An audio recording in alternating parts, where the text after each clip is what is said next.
Welcome to Valley View Middle School. My name is Melissa Zenner, and I will be your child's Avid 7 teacher this year.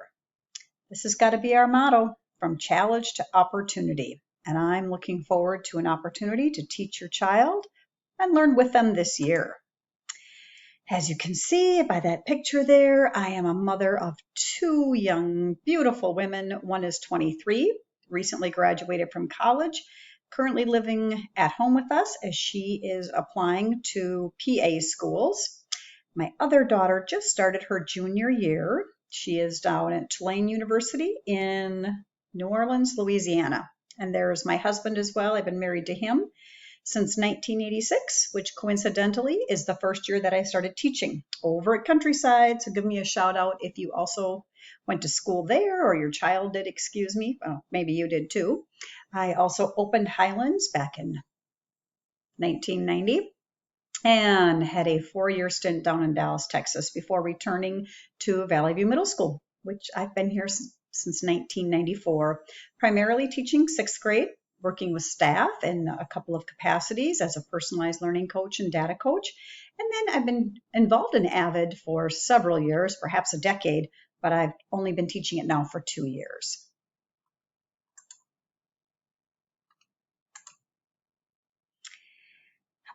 I think the most important thing that you will know about me is that I am really here for your child.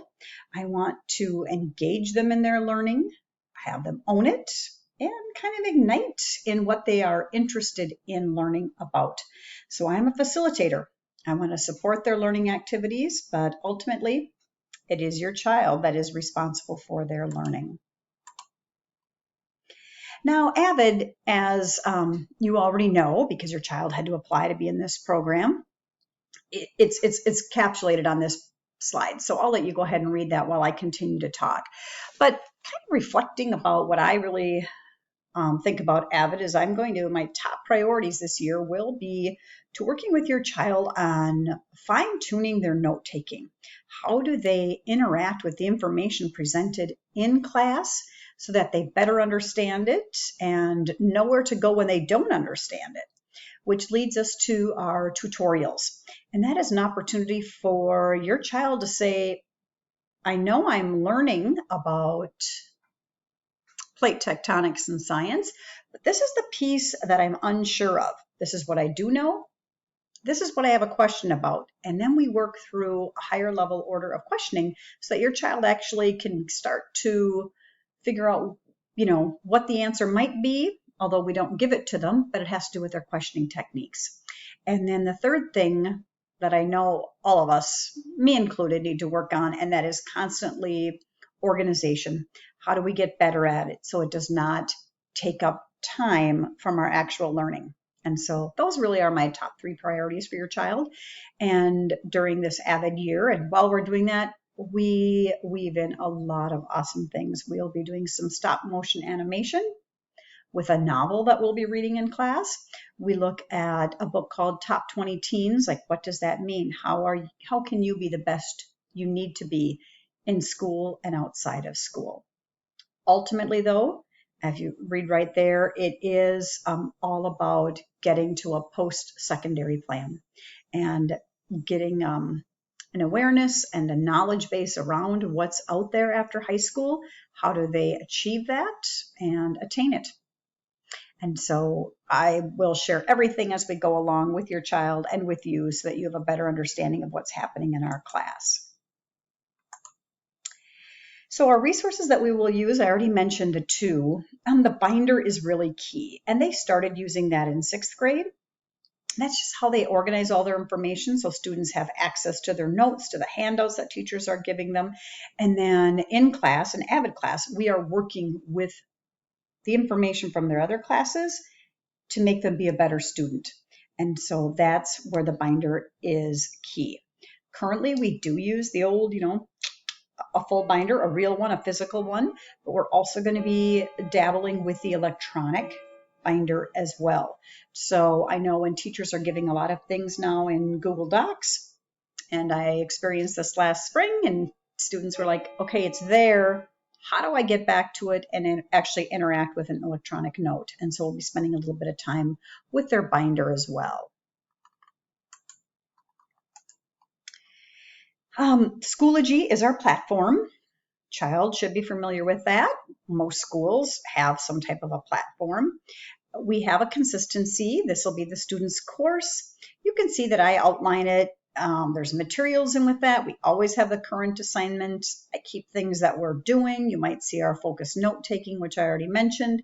We do some research for History Day and also on colleges, so that's in there. And so everything that we talk about or do in class is always housed in a folder, within Schoology. Just like you have the opportunity to listen to me talk through this presentation, so will your child. I will give screencasts. I hand out the presentation, not hand it out, it's actually available for them as well electronically so that they can follow along. All the links will be there for the students, what they need, and a couple of different spots.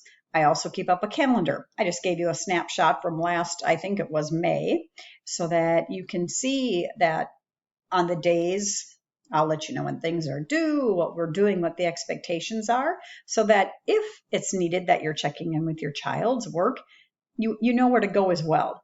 But primarily, your child will know what to do, and they'll be able to guide you if you have questions or they do. Tips for success for your child. I kind of like that little sidebar thing that I put there. You don't have to be perfect to be amazing, and no one expects that of anyone.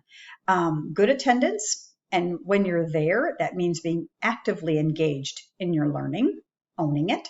I already mentioned that earlier. Respectful behavior, that goes without being said, and that aligns with your other people in the classroom, materials that you're given, and the space that we are in. And then just to have a positive relationship, always look at and think that teachers and other students in the class really do have good intentions for everyone to be successful. And so if we kind of lead our day with that mindset, I think everyone will have a successful year.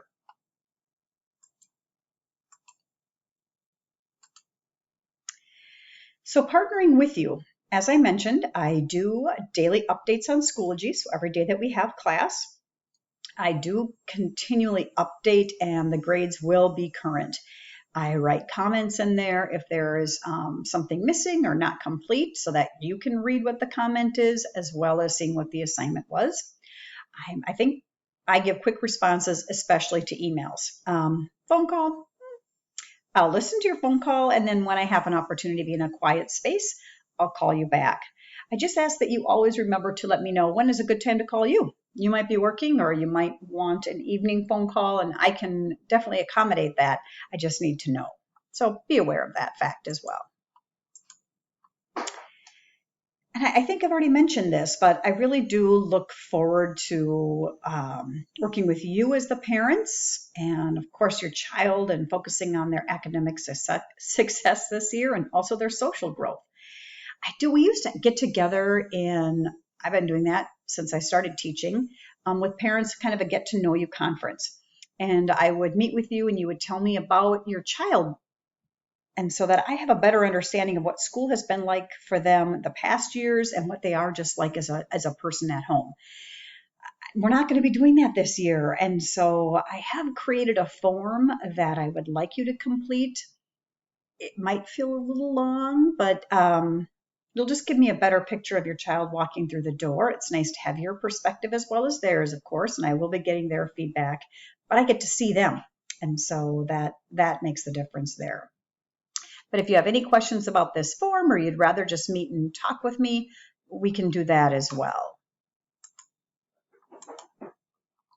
Here is my contact information. You might hear people call me Missy. That is my nickname, and it has been since I came home from the hospital. But my given name is Melissa. There's my email address, and as mentioned earlier, how you can contact me at school. And so once again, #BetterTogether. I'm looking forward to having a great year with your child.